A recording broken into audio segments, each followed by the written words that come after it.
Цацин Денис Анатольевич, Future Power Solutions жауапкершілігі шектеулі серіктестігінің директоры. 1985 жылдың 4 қазанында Алматы қаласында өмірге келген. Ғұмарбек Дәукеев атындағы Алматы энергетика және байланыс университетін 2010 жылы бітірген. Ғылым магистрі, студенттер арасындағы үздік инновациялық жоба байқауының жеңімпазы. Оқпен атудан Қазақстан Республикасының спорт шебері.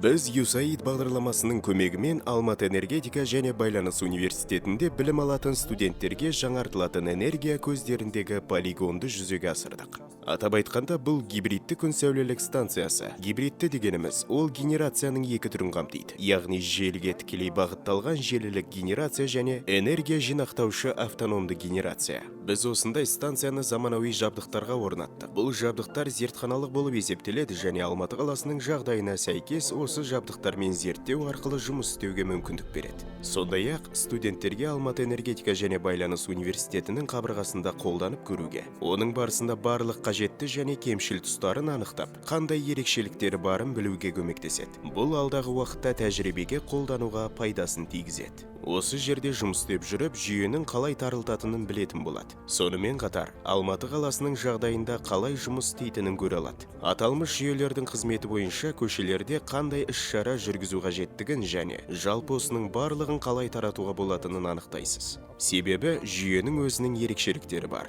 Одан кейін бұл жерде жел генераторы орнатылады. Дәл осы сияқты жел сәулелік кешенді қалай жинауға болатынын, олар жұмыс жасау үшін жабдықтарды бір-бірімен қалай үйлестіретінін анықтай аласыз. Жүйені дұрыс реттеуді үйренесіз. Осы жабдықтар мен желі станциясын реттеу арқылы электроэнергиясының желі өндірісін және оның қанша рет түрленетінін біле аласыз. Ал одан кейін бұл жауға және пайымдауға болады. Сонымен қатар, электр желісін жеткізуге мүмкіндік жоқ жерде автономды жүйені қалай құрауға болатынын үйренесіз. Болашақта осындай нысандардың құрылысымен айналысу үшін қандай жабдықтар арқылы және қалай дұрыс ретке келтіріп, есептеуге болатынын анықтайсыз. Бізге энергия өте қажет. Бұл негізгі қорымыз. Ал энергияға қатыстының барлығы бұл әрине Алматы энергетика және байланыс университеті. Конечно, АОС.